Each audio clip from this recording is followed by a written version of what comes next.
Hello student, स्वागत है आप सभी का हमारे YouTube channel apex English classes में। आज के वीडियो में बिहार विद्यालय परीक्षा समिति द्वारा जो मॉडल पेपर जारी किया गया है हिंदी का, ठीक है, उसके हम साइंस और कॉमर्स का जो मॉडल पेपर जारी किया गया है उसके क्वेश्चनों को देखेंगे, ऑब्जेक्टिव क्वेश्चनों को, जिसकी संख्या 100 है। ठीक है, और उसमें से आप लोग को 100 में से कितने का आंसर देना होगा? 50 का। लेकिन आज हम लोग पूरे 100 क्वेश्चनों को देखेंगे कि किस टाइप के प्रश्न आने वाले हैं हमारे एग्जाम में। ये सब इंस्ट्रक्शन दिया गया है। हमारा जो फर्स्ट क्वेश्चन है वो क्या है? लेखक बालकृष्ण भट्ट का 2 खंडों में एक निबंध संग्रह प्रकाशित है। ठीक है, लेखक बालकृष्ण भट्ट का 2 खंडों में एक निबंध संग्रह प्रकाशित है, उसका नाम क्या है? ठीक है, बालकृष्ण भट्ट की वो रचना है तो उसका नाम है भट्ट निबंध माला। ये इसका सही उत्तर हो जाएगा। अब हम लोग अगले क्वेश्चनों को देखते हैं। सुखमय जीवन किस लेखक की रचना है? ठीक है, सुखमय जीवन किनकी रचना है? चंद्रधर शर्मा गुलेरी की। सुखमय जीवन, बुद्धू का कांटा, ये सब किनकी रचना है? चंद्रधर शर्मा गुलेरी की है। ठीक है, उसने कहा था, उनकी 3 ही कहानी है हमारे पाठ्य पुस्तक में जो दी गई है। उन्होंने 3 ही कहानियां लिखी थी, बुद्धू का कांटा, सुखमय जीवन और उसने कहा था। ठीक है, उसने कहा था का प्रकाशन वर्ष कब है? 1915। तो ये इंपॉर्टेंट है। अब हम लोग अगले क्वेश्चनों को देखते हैं। लहना सिंह को गोली कहाँ लगी थी? ठीक है, लहना सिंह को गोली कहाँ लगी थी? तो उन्हें जांघ में गोली लगी थी। लहना सिंह को गोली कहाँ लगी थी? जांघ में। ठीक है, जयप्रकाश नारायण शिक्षा प्राप्ति के लिए अमेरिका कब गए? तो 1922 ईस्वी में वे अमेरिका गए हुए थे। ठीक है, किस चीज़ के लिए? शिक्षा प्राप्ति के लिए। ठीक है, 5 नंबर क्वेश्चन है, जयप्रकाश नारायण ने राजनीति में करप्शन का कारण किसे बताया है? राजनीति में भ्रष्टाचार जो होता है उसका कारण जयप्रकाश नारायण ने किसे बताया है? तो चुनावी खर्चा को। ठीक है, चुनाव का खर्चा, इसे जयप्रकाश नारायण ने भ्रष्टाचार का कारण माना है राजनीति में। तो इसका जो सही उत्तर हो जाएगा वो क्या होगा? चुनाव का खर्चा। 6 नंबर क्वेश्चन देखते हैं। रामधारी से दिनकर की पहली कविता किस वर्ष प्रकाशित हुई? ठीक है, रामधारी से दिनकर की पहली कविता किस वर्ष प्रकाशित हुई है? तो 1925 ईस्वी में रामधारी से दिनकर की पहली कविता प्रकाशित हुई। 7 नंबर क्वेश्चन है, जैन धर्म का वह संप्रदाय जो वस्त्रहीन जीवनचर्या स्वीकार करता है उसे क्या कहते हैं? ठीक है, कौन? जैन धर्म का संप्रदाय। ठीक है, जैन धर्म के जो संप्रदाय होते हैं वो 2 प्रकार से रहते हैं। एक जो श्वेत वस्त्र पहनते हैं उसे हम क्या कहते हैं? श्वेतांबर। ठीक है, उन्हें क्या कहते हैं? श्वेतांबर। और दूसरा जो वस्त्रहीन रहते हैं, ठीक है, वस्त्र का त्याग करके रहते हैं, उन्हें हम क्या कहते हैं? दिगंबर। ठीक है, क्या कहते हैं? दिगंबर। तो इसका जो सही उत्तर हो जाएगा वो क्या होगा? दिगंबर। ठीक है, जैन धर्म का वह संप्रदाय जो वस्त्रहीन जीवनचर्या स्वीकार करता है उसे क्या कहते हैं? तो उसे कहते हैं दिगंबर। ठीक है, अगले क्वेश्चनों को देखते हैं। 8 नंबर क्वेश्चन है, शेखर एक जीवनी नामक उपन्यास कितने भागों में लिखा गया है? ठीक है, शेखर एक जीवनी किनकी रचना है? तो ये जो रचना है सच्चिदानंद हीरानंद बादशाहन अज्ञे की है। तो ये जो है इनका जो उपन्यास है ये कितने भागों में बटा हुआ है? कितने भागों में लिखा गया है? 2 भागों में। ठीक है, अगले क्वेश्चनों को देखें। लेखक जैनेन्द्र कुमार की रचना त्यागपत्र का अंग्रेजी अनुवाद किसने किया? ठीक है, त्यागपत्र का अंग्रेजी अनुवाद किसने किया है? सच्चिदानंद हीरानंद बादशाहन अज्ञे ने जैनेन्द्र कुमार की जो रचना है त्यागपत्र उसका अंग्रेजी अनुवाद किया है।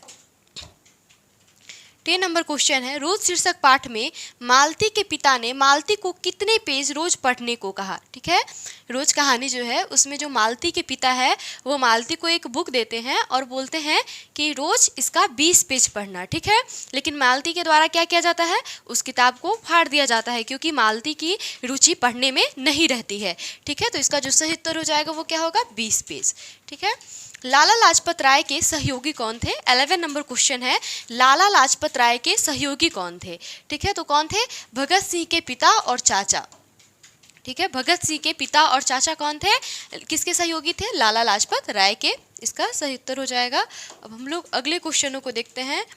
12 नंबर क्वेश्चन है, साम्यवाद के जन्मदाता कौन थे? ठीक है, साम्यवाद के जन्मदाता कौन थे?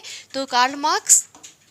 ठीक है। भगत सिंह इनसे प्रभावित थे, साम्यवाद से, ठीक है। और कार्ल मार्क्स से भी प्रभावित थे, क्योंकि कार्ल मार्क्स कौन थे? साम्यवाद के जन्मदाता। 30 नंबर क्वेश्चन को देखें, जगदीश चंद्र माथुर की जो रचना है शारदिया का प्रकाशन किस वर्ष किया गया? ठीक है, तो ये कब किया गया था शारदिया का? 1959 में। शारदिया किनकी रचना है? जगदीश चंद्र माथुर की, ठीक है। और इसका जो प्रकाशन किया गया था 1959 में किया गया था। अगले क्वेश्चन को देखते हैं,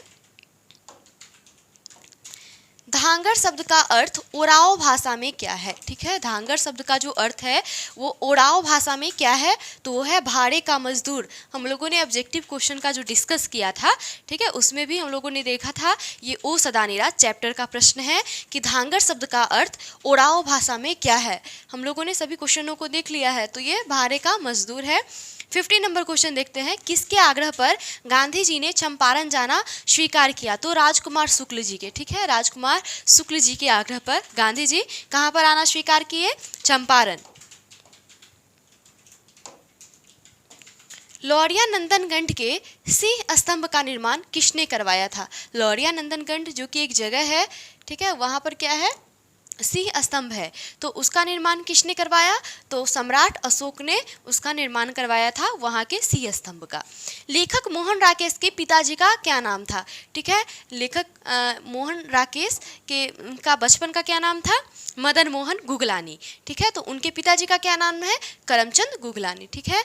लेखक मोहन राकेश के पिताजी का नाम क्या है? करमचंद गुगलानी। और इनके अगर बचपन का नाम पूछे तो क्या होगा? मदन मोहन गुगलानी। तो हम लोग अगले क्वेश्चनों को देखते हैं। 18 नंबर क्वेश्चन है, लेखक मोहन राकेश किस युग के प्रमुख कथाकार एवं नाटककार थे? ठीक है, किनका बात बोल रहा है? तो लेखक मोहन राकेश, ठीक है। तो ये 20वीं सदी के उत्तरवर्ती युग के रचनाकार, नाटककार एवं कथाकार रहे हैं, ठीक है, 20वीं सदी के उत्तरवर्ती युग। अगले क्वेश्चन को देखते हैं। 19 नंबर क्वेश्चन है, सिपाही की माँ शीर्षक पाठ में धन्नो कितने वर्ष की है? ठीक है, तो वो जो कुंती आती है वो क्या कहती है कि धन्नो का भी 13वां चल रहा है, लेकिन क्या बोलते हैं परिजन की लड़की क्या हो गई है? मुटियार हो गई है, अब उसका शादी कर दो, ठीक है। तो क्या माह चल रहा है उसका? 13वां चल रहा है, 13 वर्ष की है वो, कौन? धन्नो, ठीक है। 20 नंबर क्वेश्चन है, 1959 ईस्वी में 1960 ईस्वी में नामवर सिंह किस विश्वविद्यालय में असिस्टेंट प्रोफेसर थे? ठीक है, असिस्टेंट प्रोफेसर वे किस विश्वविद्यालय में रहे हैं? कौन? नामवर सिंह, ठीक है। तो नामवर सिंह की रचना क्या है? नामवर सिंह की रचना है प्रगीत और समाज। तो वे सागर विश्वविद्यालय में असिस्टेंट प्रोफेसर के पद पर रहे हैं, ठीक है, कौन? नामवर सिंह। अगले क्वेश्चन को देखते हैं। 21 नंबर क्वेश्चन है, मित कथन में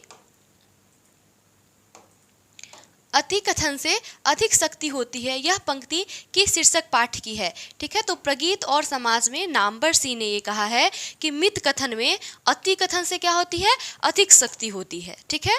22 नंबर क्वेश्चन को देखते हैं। लेखक ओम प्रकाश वाल्मीकि को जयश्री सम्मान से कब सम्मानित किया गया था? ठीक है, जयश्री सम्मान से उन्हें कब सम्मानित किया गया? तो 1996 में, अर्थात 1996 में उन्हें जयश्री सम्मान से सम्मानित किया गया, लेखक ओम प्रकाश वाल्मीकि को, ठीक है। उनकी रचना क्या है? तो उन्होंने जो लिखा है जूठन, ये उनकी आत्मकथा है। 23 नंबर क्वेश्चन को देखते हैं।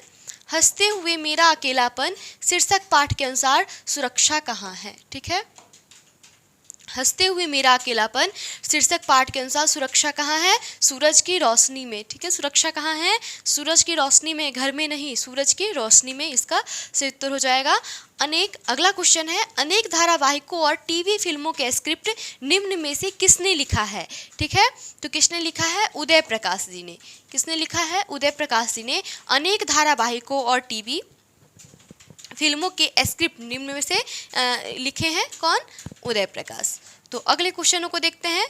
30 शीर्षक पाठ में SHO का वैवाहिक जीवन कितने साल का था? ठीक है, ये चर्चा कब आया हुआ है? तो वो क्या बोलते हैं SHO कि मेरी शादी के कितने वर्ष हो गए? 13 साल, लेकिन उसे अब तक मेरी रुचि के बारे में पता नहीं है कि हमें क्या अच्छा लगता है क्या नहीं, ठीक है। उन्हें करेला अच्छा नहीं लगता था। तो देखेंगे इसका जो सही उत्तर हो जाएगा वो क्या होगा, 13 साल। SHO की जो शादी हुई थी वो 13 साल उनके वैवाहिक जीवन का हो गया था। अब हम लोग 26 नंबर क्वेश्चन को देखते हैं। निम्न में से कौन पारंपरिक शिक्षा प्रणाली से असंतुष्ट थे? पारंपरिक शिक्षा प्रणाली से कौन क्या थे, असंतुष्ट थे? तो कौन है, जे कृष्णमूर्ति। इनकी रचना है शिक्षा। इसमें इन्होंने शिक्षा के महत्व के बारे में बताया है कि शिक्षा का महत्व है हमें क्या करना, भय से मुक्ति दिलाना। ठीक है, अगर हम भय से मुक्त रहेंगे तो क्या होगा, हमें मेधावीपन का विकास हो पाएगा। ठीक है, ये किनका कहना है, तो ये जे कृष्णमूर्ति जी का कहना है। अगले क्वेश्चन को देखते हैं। आ ई उ क्या है? ठीक है, आ ई उ ये कौन है, दीर्घ है ना, दीर्घ ई दीर्घ उ। ठीक है, आ ई उ क्या है, तो ये दीर्घ स्वर है। ठीक है, क्या है, ये दीर्घ स्वर है। मुक्ताक्षर की अंतिम ध्वनि क्या होती है? ठीक है, मुक्ताक्षर की अंतिम ध्वनि क्या होती है, तो स्वर होती है। ये इसका सही उत्तर हो जाएगा, क्या होगा, स्वर। आविष्कार का संधि विच्छेद क्या होगा? अब हम लोग ग्रामर के पोर्शन में आगे हुए हैं कि आविष्कार का संधि विच्छेद क्या होगा। तो आभि जोड़ क्या कार, ये क्या है, ये विसर्ग संधि का उदाहरण है, आभि जोड़ कार। ठीक है, इसमें स का विलोपन हो जाता है, विसर्ग संधि के उदाहरण में ऐसा पढ़ाया गया है। हम लोगों ने अभी ग्रामर के पोर्शन को नहीं देखा है। अभी हम लोग काव्यखंड का सब्जेक्टिव क्वेश्चन कर रहे हैं, उसको करने के बाद हम लोग ग्रामर के पोर्शन को देखेंगे, तो इसमें ये सब आराम से हम लोग सीख जाएंगे। ठीक है, तो अगले क्वेश्चन को देखते हैं। अनुस्वार की ध्वनि प्रकट करने के लिए लिपि चिह्न के ऊपर क्या लगाया जाता है? ठीक है, अनुस्वार, अनुस्वार के लिए क्या करते हैं हम लोग, बिंदु लगाते हैं। ठीक है, क्या लगाते हैं, बिंदु लगाते हैं। आगे है ठ का उच्चारण स्थान क्या है? ठीक है, ठ का उच्चारण स्थान क्या है, तो एक सूत्र होता है, अकु विसर्जनीय नाम कंठ ईचु यसानाम तालु। ठीक है, इससे आपको लोगों को पता चल जाएगा कि कैसे करते हैं। देखिए, अकु विसर्जनीय नाम कंठ, अकु विसर्जनीय नाम कंठ। अगर आप लोग याद कर ले तो ये काफ़ी बेटर है। हम लोग ऐसे देखेंगे शब्द उच्चारण में से, तो देखिए अ से अ, ठीक है, आ गया, आ गया, कवर्ग। ठीक है, कु है तो क्या हो जाएगा, कवर्ग। कवर्ग अर्थात क ख ग। ठीक है, ये सारा। और विसर्जनीय नाम अर्थात विसर्ग, विसर्ग का भी जो होता है वो किसी से हम बोलते हैं, कंठ से बोलते हैं। ठीक है, तो इसी प्रकार क ख ग जो होता है किसी से हम बोलते हैं कवर्ग, वो बोलते हैं किस चीज़ से हम लोग, कंठ से। ऐसे ही ईचु यशा नाम तालु, हम लोग जो चवर्ग का जो उच्चारण करते हैं च छ ज, किसे तालु से बोलते हैं। ठीक है, इसी प्रकार से हम लोग देखें इसे ट ठ ड, तो एक किसी से बोलते हैं हम लोग। यहाँ पे हमसे क्या पूछ रहा है, ठ का पूछा हुआ है, तो ये किससे, मूर्धा से। ठीक है, टवर्ग जितना भी है ट ठ ड ढ, इस हम किसी से बोलते हैं, मूर्धा। ठीक है, और तथ तथा दंत से, और प फ व भ में इसी के से बोलते हैं, ओष्ठ से। ठीक है, तो ये आप लोग को आसानी से याद हो जाएगा सूत्र के द्वारा। अगले क्वेश्चन को देखते हैं। 32 नंबर क्वेश्चन है, निम्न में से शुद्ध शब्द कौन है? ठीक है, देखिए जगन्नाथ नहीं होता है, जगन्नाथ होता है। ठीक है, जगन्नाथ हम लोग लिखते हैं ना, जगन्नाथ लिखते हैं। ठीक है, छत्र छाया कैसे लिखते हैं हम लोग, छत्र छाया, ऐसे होता है इसका शुद्ध शब्द। ठीक है, छत्र छाया। और ये जो है श्रीमान, श्रीमान में क्या होगा, न हलंत होगा, श्रीमान। तो इसका जो सही उत्तर हो जाएगा वो क्या होगा, संवाद। संवाद बिल्कुल सही लिखा गया है। ठीक है, संवाद ऐसे ही लिखते हैं। अब अगले क्वेश्चन को देखते हैं। द्वंद्व समास में पदों के बीच कौन चिह्न लगता है? ठीक है, द्वंद्व समास जैसे कि हम लिखते हैं माता पिता, सास ससुर, ठीक है, भाई बहन, तो इसमें क्या आता है, बीच में हाइफन आता है। इसको हिंदी में क्या कहते हैं हम लोग, इसको हिंदी में कहते हैं योजक चिह्न। ठीक है, इसको हिंदी में क्या कहते हैं, योजक चिह्न कहते हैं।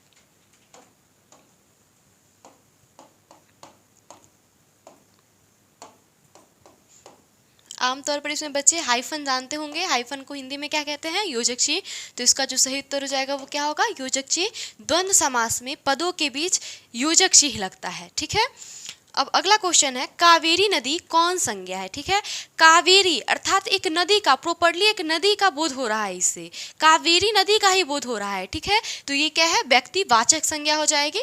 कावेरी नदी क्या होगी? व्यक्तिवाचक संज्ञा। अगर ऐसे ही हमें पूछ दे कि नदी कौन सी संख्या है, ठीक है, बस नदी पूछ दे, तो नदी से दुनिया भर में जितना भी नदी है सभी का बोध हो रहा है। एक क्या हो जाएगा? ये एक व्यक्तिवाचक हो जाएगा। ठीक है, इससे सारी नदी का बोध हो रहा है, तो व्यक्तिवाचक संज्ञा। लेकिन ये क्या है? सॉरी, जातिवाचक। अगर केवल आपको दे दे कि नदी कौन सी संख्या है तो जातिवाचक, लेकिन ये क्या बोल दिया हमें?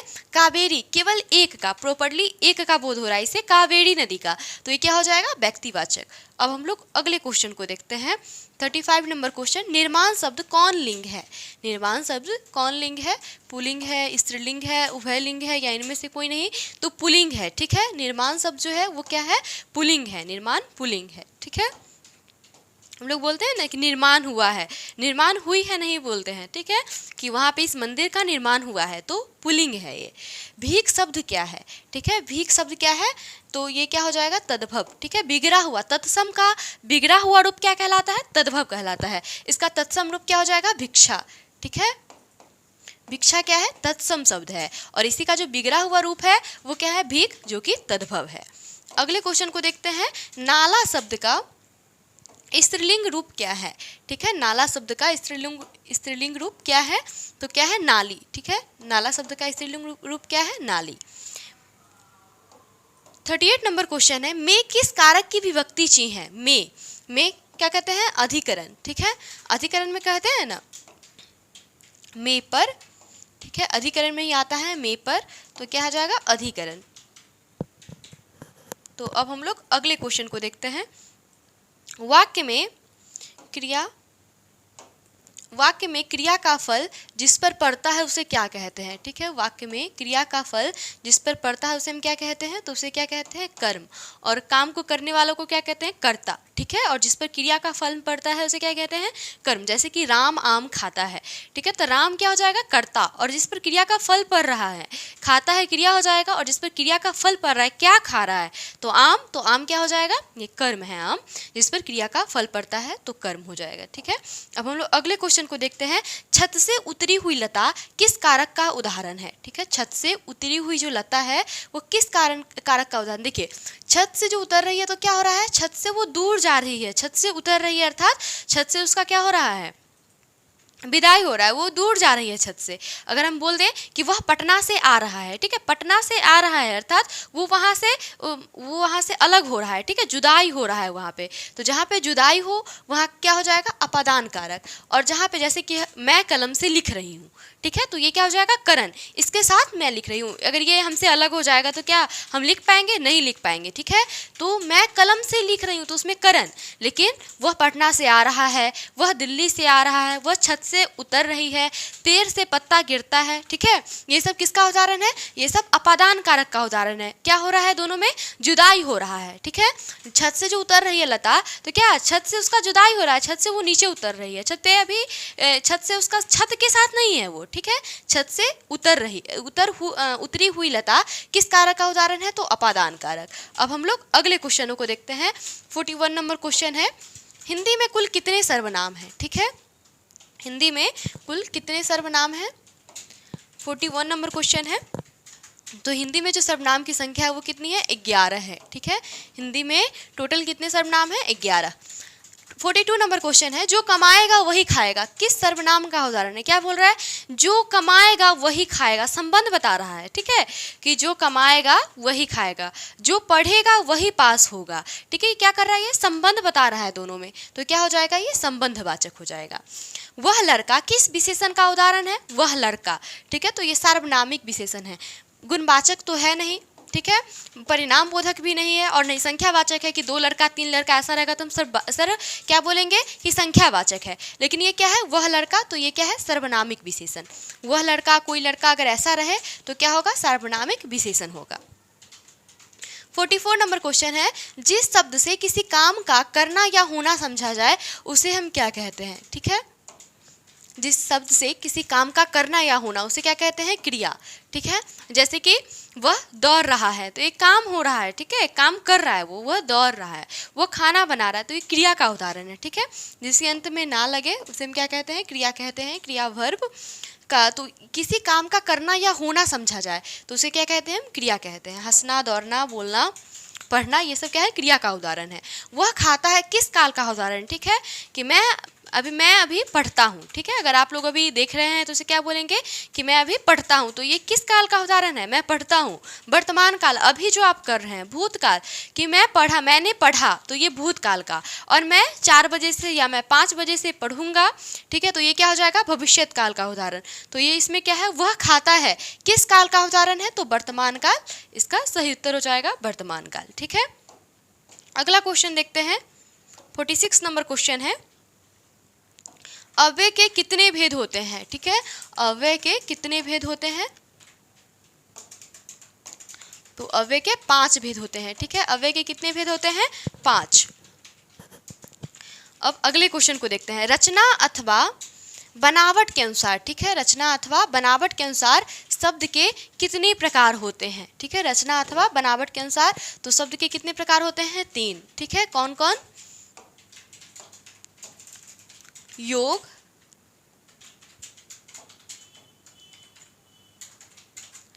कौन कौन होते हैं, यौगिक हो जाएगा, योगरूढ़ और रूढ़। ठीक है, ये 3 टाइप्स होते हैं किसके, रचना अथवा बनावट के अनुसार शब्द के भेद होते हैं। ठीक है, कितने, 3। शब्दांश कितने प्रकार के होते हैं, 48 नंबर क्वेश्चन है। शब्दांश कितने प्रकार के होते हैं, तो ये 2 प्रकार के होते हैं। ठीक है, शब्दांश कितने प्रकार के होते हैं, 2 प्रकार के। निर्वाह शब्द में उपसर्ग क्या है। ठीक है, अगले क्वेश्चन को देखते हैं। निर्वाह शब्द में उपसर्ग क्या है,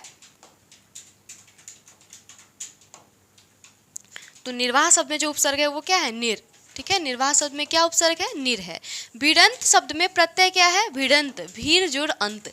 ठीक है, प्रत्यय क्या हो जाएगा इसमें, अंत।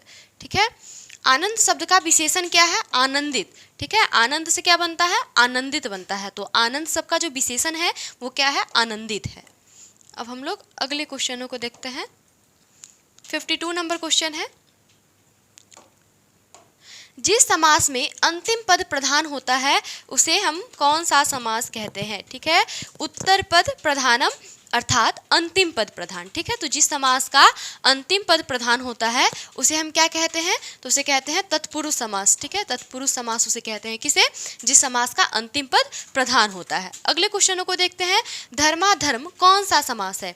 ठीक है, धर्माधर्म का अगर हम विग्रह करें, समास विग्रह, तो क्या आता है, धर्म और अधर्म। ठीक है, धर्म अधर्म। ठीक है, धर्म अधर्म का जो समस्त पद हम कर दिए हैं, धर्मा धर्म। ठीक है, तो धर्म अधर्म, इसका जो अगर हम क्या करें, विग्रह, तो क्या हो जाएगा, धर्म अधर्म। धर्म और अधर्म, तो ये क्या है, धर्म अधर्म, दोनों एक दूसरे के अपोजिट है, द्वंद्व है। ठीक है, तो ये कौन सा समास हो जाएगा, द्वंद्व समास। अगले क्वेश्चन को देखते हैं। ध्यान में मग्न साधक, यह किस पदबंध का उदाहरण है। ध्यान में मग्न साधक, ठीक है, ध्यान में क्या है, मग्न है, कौन है, साधक। साधक अर्थात साधु, तो ये क्या हो जाएगा, संज्ञा पदबंध है। 55 नंबर क्वेश्चन है, अर्थ की दृष्टि से वाक्य के कितने भेद होते हैं। ठीक है, 55 नंबर क्वेश्चन है हमारा कि अर्थ की दृष्टि से वाक्य के कितने भेद होते हैं, तो 8 भेद होते हैं। ठीक है, अर्थ की दृष्टि से वाक्य के कितने भेद होते हैं, 8 भेद होते हैं। अगला क्वेश्चन है, सूर्योदय होने पर कुहासा जाता रहा, यह कौन सा वाक्य है। ठीक है, सूर्योदय होने पर क्या हुआ, कुहासा जाता रहा, इसमें जोड़ा नहीं गया है। ठीक है, और अगर लगा देते हम कि सूर्योदय हुआ और कुहासा जाता रहा, ठीक है, तो ये संयुक्त वाक्य का उदाहरण हो जाएगा। लेकिन ये क्या है, सूर्योदय होने पर कुहासा जाता रहा, तो यह किस वाक्य का उदाहरण है, ये सरल वाक्य है। ठीक है, ये एक सरल वाक्य है। 57 नंबर क्वेश्चन है, निम्नलिखित में से शुद्ध वाक्य कौन है। इस बात के कहने में किसी को संकोच न होगा, इस बात को कहने में। ठीक है, ऐसे हो जाएगा, इस बात को कहने में, इसमें इस बात के कहने में है। दूसरा ऑप्शन है, उसने निवेदिता शीर्षक कविता लिखी गई थी। तीसरा ऑप्शन है, साहित्य और जीवन का अभिन्न संबंध है। और फोर्थ ऑप्शन है, वकीलों ने कागजात का निरीक्षण किया। तो इसका जो सही उत्तर हो जाएगा वो क्या होगा, वकीलों ने कागजात का निरीक्षण किया। अब हम लोग अगले क्वेश्चन को देखते हैं। 58 नंबर क्वेश्चन है, कुबेर शब्द का पर्यायवाची क्या होगा? ठीक है, कुबेर शब्द का पर्यायवाची क्या होगा? धनद। कुबेर का पर्यायवाची धनद होता है। आत्मा शब्द का विलोम परमात्मा, ये तो आप लोगों ने पढ़ा ही होगा, बेसिक है बस। आत्मा का अपोजिट परमात्मा। ठीक है, अगले क्वेश्चन को देखते हैं। 60 नंबर क्वेश्चन है, जिसके पानी में चक्र है, पानी अर्थात हाथ। ठीक है, तो जिसके पानी में चक्र है अर्थात जिसके हाथ में चक्र है उसे हम क्या कहते हैं? तो चक्र पानी। ठीक है, ये विष्णु जी का नाम है क्योंकि उनके हाथ में चक्र रहता है। ठीक है, तो चक्र पानी हम चक्र पानी के नाम से किसे जानते हैं? विष्णु भगवान को। जान पर खेलना मुहावरे का क्या अर्थ है? साहसिक कार्य करना। कहता है ना वो जान पर खेल रहा है क्या? ठीक है, बुरी तरह पराजित होना नहीं, ये तो हो ही नहीं सकता है। ठीक है, ना इधर का ना उधर का, बुरी राय देना नहीं, क्या होगा? साहसिक कार्य करना। जान पर खेलना अर्थात साहसिक कार्य करना। अगले क्वेश्चन को देखें। 62 नंबर क्वेश्चन है, योग ना होने पर भी जो साथ रहे उसे क्या कहते हैं? उसे क्या कहते हैं हम? अयोगवा। ठीक है, जो योग ना होने पर भी जो साथ रहे उसे क्या कहते हैं? अयोगवा। अगले क्वेश्चन को देखते हैं। कवर्ग, चवर्ग, टवर्ग, तवर्ग, पवर्ग। ठीक है, कवर्ग अर्थात क ख ग घ ये सब, चवर्ग च छ ज झ, टवर्ग ट ठ ड ढ, तवर्ग त थ द ध, और ये पवर्ग प फ ब भ म। ठीक है, ये सब जो है ये सब क्या है? कौन व्यंजन है? ठीक है, तो ये सब अस्पर्श व्यंजन है। ठीक है, कौन सा व्यंजन है? अस्पर्श व्यंजन है। अगले क्वेश्चन को देखते हैं। उच्चारण का संधि विच्छेद क्या है? ठीक है, उच्चारण का संधि विच्छेद क्या है? उच्चारण का संधि विच्छेद होता है उत्जोड़ चारण। ठीक है, क्या? उत्जोड़ चारण। इसमें क्या हो जाता है? उत्जोड़ चारण जो करते हैं ना, उत्जोड़ चारण, तो इसमें जो हलंत वाला है वो इसी में बदल जाता है, इस वाला का ही आधा हो जाता है, तो इसका हो जाता है तो गायब हो जाएगा उच्चारण। जैसे कि हम लोग एक और देख ले, जगत जोर नाथ। ठीक है, जगत जोर नाथ, तो ये क्या होता है? जगन्नाथ। ये क्या है? न है, तो यही आधा वाला ना आ जाएगा, जगन्नाथ। ठीक है, तो ये क्या हो जाएगा? उच्चारण का संधि विच्छेद क्या होगा? उत्जोड़ चारण। अगले क्वेश्चन को देखते हैं। म का उच्चारण स्थान प फ ब भ म, इस सब का जो उच्चारण स्थान है वो क्या है? ओष्ठ है। ठीक है, प हम लोग ओठ से ही बोलते हैं ना, ओष्ठ है। वैसे सूत्र के द्वारा हम लोग इसे याद कर लेंगे अगले आने वाले वीडियो में। ठीक है, 66 नंबर क्वेश्चन है, निम्न में से शुद्ध शब्द कौन है? ठीक है, निम्न में से शुद्ध शब्द कौन है? तो अध्ययन। ठीक है, ये जो अध्ययन लिखा हुआ है ये क्या है? शुद्ध शब्द है, अध्ययन सही लिखा गया है। अगले क्वेश्चन को देखते हैं।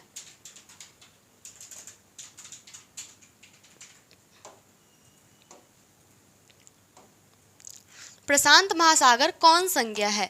ठीक है, प्रशांत महासागर अर्थात किसी महासागर का नाम विशेष रूप से बता रहा है। अगर बस महासागर रहे तो जातिवाचक हो जाएगा, लेकिन क्या बोल रहा है? प्रशांत महासागर, तो प्रशांत महासागर क्या है? व्यक्तिवाचक। ठीक है, किसी एक महासागर का नाम मुख्य रूप से हमें बता रहा है, तो व्यक्तिवाचक इसका सही उत्तर हो जाएगा। लज्जा शब्द कौन लिंग है? लज्जा शब्द में कौन सा लिंग है? स्त्रीलिंग। ठीक है, लज्जा शब्द में कौन सा लिंग है? तो ये स्त्रीलिंग है। अगला क्वेश्चन देखेंगे, जीव शब्द क्या है? जीव क्या है? जीव है तद्भव। ठीक है, कि बिगड़ा हुआ रूप है जीव। जीव किसका बिगड़ा हुआ रूप है? जिह्वा का। जिह्वा क्या है? तत्सम शब्द है। ठीक है, जिह्वा, जिह्वा क्या है? तत्सम शब्द है। इसका जो बिगड़ा हुआ रूप होता है वो क्या है? जीव। इसका जो बिगड़ा हुआ रूप है वो क्या है? जीव, तो ये क्या हो जाएगा? तद्भव है। उसने लड़कों को मिठाइयाँ दी, यह किस कारक का उदाहरण है? ठीक है, संप्रदान कारक। उसने लड़कों को क्या की? मिठाइयाँ दी, तो ये संप्रदान कारक का उदाहरण है। राजा गरीब को अन्न देता है, ये सब किसका उदाहरण है? संप्रदान कारक का उदाहरण है। उपनिवेश शब्द का विशेषण क्या है? ठीक है, उपनिवेश से क्या हुआ है? औपनिवेशिक। ठीक है, उपनिवेश से क्या बना? औपनिवेशिक। रस्सी का टुकड़ा शीर्षक पाठ में बटुआ लौटाने वाले को कितने इनाम की घोषणा की गई थी? ठीक है, बटुआ जो लौटाएगा उसे कितना इनाम दिया जाएगा? उसे 20 फ्रैंक दिया जाएगा। ठीक है, बटुआ लौटाने वालों को कितनी इनाम की राशि निर्धारित की गई? 20 फ्रैंक। क्लर्क की मौत शीर्षक पाठ में क्लर्क का क्या नाम है?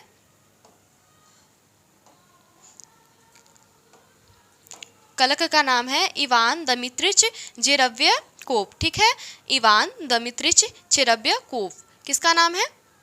तो क्लर्क का नाम है। अगले क्वेश्चन को देखते हैं।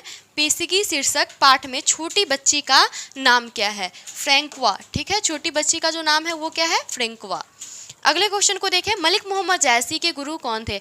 अब आया क्या हमारा? काव्य खंड। ठीक है, अब क्या है? काव्य खंड। यहाँ से काव्य खंड स्टार्ट होता है। हम लोगों ने तो काव्य खंड को देख लिया है, तो आप लोग को अच्छे तरीके से ये याद होना चाहिए। मलिक मोहम्मद जैसी के गुरु कौन थे? सूफी संत मोहिदी। ठीक है, अगले क्वेश्चनों को देखते हैं। मलिक मोहम्मद जैसी कैसे कवि थे? प्रेम के पीर के कवि थे। हम लोगों ने पढ़ा है ना, प्रेम के पीर के कवि कौन थे? मलिक मोहम्मद जैसी और घनानंद, जो हमारे चैप्टर में नहीं है लेकिन घनानंद भी प्रेम के पीर के कवि माने जाते हैं। तो ये क्या है? मलिक मोहम्मद जैसी कैसे कवि है? तो ये क्या है? प्रेम के पीर के कवि है। सूरदास के दीक्षा गुरु का क्या नाम था? सूरदास के दीक्षा गुरु का नाम था महाप्रभु वल्लभाचार्य। अगले क्वेश्चन को देखते हैं। कन्या का क्या अर्थ होता है? हम लोगों ने ऑब्जेक्टिव क्वेश्चन में ये क्वेश्चन भी देखा है कि कन्या का क्या अर्थ होता है। कन्या का अर्थ होता है गोद। ठीक है, हमने ऑप्शन में दिया था उसमें कि बधू, बहू, पत्नी। ठीक है, लेकिन कन्या का क्या अर्थ होता है? गोद होता है। हम लोगों ने ये क्वेश्चन देखा। ये सभी क्वेश्चन को हम लोगों ने देख लिया है अपने ऑब्जेक्टिव क्वेश्चन के सेशन में, क्रैश कोर्स में। ठीक है, अगले क्वेश्चन को देखें। सूरदास रचित पद मुख्यतः किस भाव के हैं? तो वात्सल्य भाव के। इसमें कृष्ण के बाल लीला का वर्णन किया गया है। ठीक है, जो कि सूरदास जी के द्वारा रचित है। अगले क्वेश्चन को देखते हैं।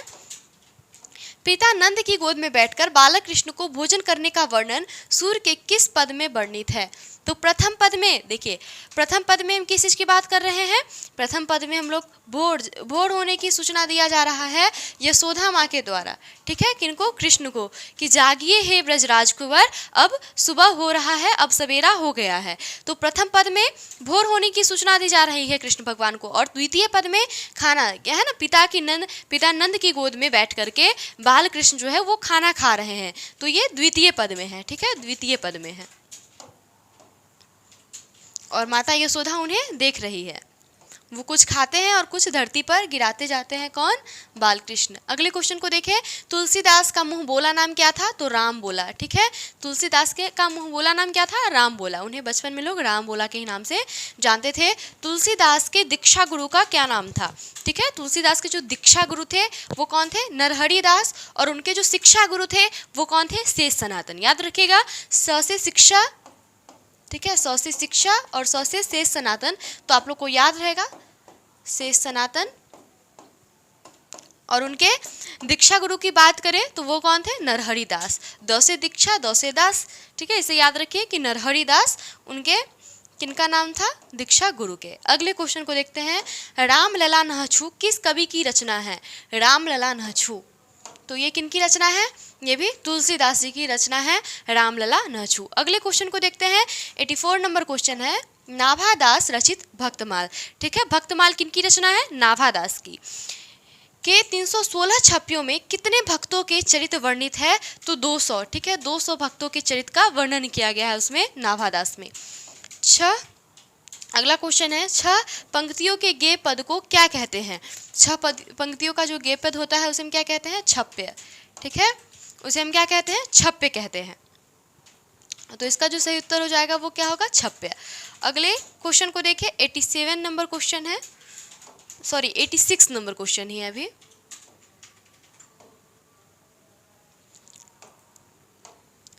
कवि भूषण का जन्म किस वर्ष हुआ? ठीक है, कवि भूषण का जन्म, कवि भूषण की रचना क्या है? कवित। तो उनका जन्म किस वर्ष हुआ है? 1613 ईस्वी में। अगला क्वेश्चन है। शिवराज भूषण में कितने अलंकारों का निरूपण हुआ है? हम लोगों ने इसे देखा है, कितने अलंकारों का निरूपण हुआ है? 105 अलंकारों का। हम लोग ऑब्जेक्टिव में इस सभी क्वेश्चनों को देख चुके हैं काव्य खंड के। ठीक है, 105 अलंकारों का। अगला क्वेश्चन है। करवाल का अर्थ क्या होता है? तो तलवार। ठीक है, कलवार का क्या अर्थ होता है? तलवार। 89 नंबर क्वेश्चन है। जयशंकर प्रसाद रचित एक घूट नामक नाटक का रचना काल कब है? ठीक है, उनका जो एक रचना है एक घूट, उसका जो रचना काल है, अर्थात उन्होंने उसका रचना कब किया? तो 1928 में एक घूट जो उनका रचना है, नाटक है जयशंकर प्रसाद जी का, उसका रचना हुआ है। कामायनी महाकाव्य की नायिका का क्या नाम है? श्रद्धा। ठीक है, उसके नायक का क्या नाम है? नायक का नाम है मनु। नायक का क्या नाम है? मनु। और नायिका क्या नाम है? श्रद्धा। ठीक है, 91 नंबर क्वेश्चन है, सुभद्रा कुमारी चौहान के क्रॉस वेट गर्ल्स स्कूल, हम लोगों ने पढ़ा है कि प्राथमिक शिक्षा उन्होंने किस स्कूल से ली है, क्रॉस वेट गर्ल्स स्कूल में कौन प्रसिद्ध कवित्री ने प्रारंभिक शिक्षा प्राप्त की, तो कौन की, महादेवी वर्मा। ठीक है, कवित्री सुभद्रा कुमारी चौहान के साथ, ठीक है, साथ होगा, यहाँ पर छूट गया है, साथ होगा, क्वेश्चन में थोड़ा सा मिस्टेक है। किस कवित्री सुभद्रा कुमारी चौहान के साथ क्रॉस वेट गर्ल्स स्कूल में कौन प्रसिद्ध कवित्री ने शिक्षा प्राप्त की, प्रारंभिक शिक्षा प्राप्त की, तो किन्होंने, महादेवी वर्मा ने। अगला क्वेश्चन है, फिर भी कोई कुछ न कर सका, छिन ही गया खिलौना मेरा, मैं असहाय विवश बैठी ही रही, उठ गया छौना मेरा। यह पंक्ति किस कविता से है, तो ये पुत्र वियोग से है। ठीक है, जो कि सुभद्रा कुमारी चौहान जी के द्वारा लिखा गया है। 93 नंबर क्वेश्चन है, नया खून नामक पत्र का संपादन गजानन मानव मुक्ति बोध ने कहाँ से किया, नागपुर से। हम लोगों ने सभी क्वेश्चन को देख लिया है काव्यखंड में। ठीक है, कि नया खून नामक पत्र का संपादन गजानन मानव मुक्ति बोध ने कहाँ से किया है, नागपुर से किया है। अगले क्वेश्चन को देखते हैं, किस कवि ने प्रायः लंबी कविताएं लिखी है, तो किसने लिखी है, गजानन मानव मुक्ति बोध। ठीक है, 95 नंबर क्वेश्चन है, आत्महत्या के विरुद्ध शीर्षक कविता किनकी रचना है, आत्महत्या के विरुद्ध शीर्षक कविता किनकी रचना है। 95 नंबर क्वेश्चन है रघुवीर सहाय जी की। ठीक है, इसको याद रखने का एक ट्रिक है, देखिए आत्महत्या के विरुद्ध इसे लिया गया क्या है, अधिनायक लिया गया है, तो अधिनायक यहाँ पे है ना, तो इसको याद कर लेंगे, अधिनायक रघुवीर सहाय। तो आत्महत्या के विरुद्ध जो है शीर्षक कविता किसकी रचना है, तो ये रघुवीर सहाय जी की रचना है। अगला क्वेश्चन देखें, अधिनायक शीर्षक कविता में पूरब पश्चिम से कौन आते हैं, पूरब पश्चिम से आते हैं नंगे बुच्चे नरकंकाल। ठीक है, कौन आते हैं, नंगे बुच्चे नरकंकाल, इसका सही उत्तर हो जाएगा नंगे बुच्चे नरकंकाल। अगले क्वेश्चन को देखिए, 97 नंबर क्वेश्चन, विनोद कुमार शुक्ल की रचना सब कुछ होना बचा रहेगा साहित्यिकी कौन विधा है। ठीक है, किनकी रचना है ये, विनोद कुमार शुक्ल जी की। हम लोगों ने देखा है ये क्या है, कविता संग्रह है, कविता संकलन है। कविता संकलन भी अगर ऑप्शन है तो आपका सही है, बात वही है, और ये कविता संग्रह इसमें दिया हुआ है, ये भी सही है। ठीक है, दोनों संकलन और संग्रह दोनों बराबर होते हैं। 98 नंबर क्वेश्चन, इनमें से किस कवि को 1992 में रघुवीर सहाय स्मृति पुरस्कार प्राप्त हुआ। ठीक है, किस कवि को कब, 1992 अर्थात 1992 ईस्वी में रघुवीर सहाय स्मृति पुरस्कार, तो उन्हें मिला है विनोद कुमार शुक्ल को 1992 में ये इस पुरस्कार से नवाजा गया। 99 क्वेश्चन है, कवि ज्ञानेंद्रपति। ठीक है, कवि ज्ञानेंद्रपति द्वारा रचित एकाचक्र नगरी क्या है। हम लोगों ने देखा है एकाचक्र नगरी क्या है, काव्य नाटक है। ठीक है, और ये किनके द्वारा लिखा गया है, तो ज्ञानेंद्रपति के द्वारा। और ज्ञानेंद्रपति का कौन सा कविता हमारे पाठ्य पुस्तक में है, तो गांव का घर। अगले क्वेश्चन को देखें, 100 नंबर क्वेश्चन है, गांव का घर शीर्षक कविता में टिकुली साटने के लिए। ठीक है, गांव का घर शीर्षक कविता में टिकुली साटने के लिए किस पेड़ से छुड़ाई गई गोंद का गे है, तो सहजन के पेड़ से। ठीक है, सहजन के पेड़ में क्या होता है, लस्सा टाइप का होता है। ठीक है, गोंद टाइप का होता है, उसे टिकुली साटते थे महिलाएं। ठीक है, गांव का घर में इसका जिक्र किया गया है। तो ये था आज का हमारा मॉडल पेपर का 100 क्वेश्चन जिसे हम लोगों ने आज देखा। तो ये साइंस का था, हम लोग कल क्या करेंगे, आर्ट का कर लेंगे। ठीक है, तो आप लोग को ये वीडियो कैसा लगा, आप हमें अपने कमेंट के माध्यम से ज़रूर बताइएगा। मिलते हैं अगले वीडियो में, तब तक के लिए धन्यवाद।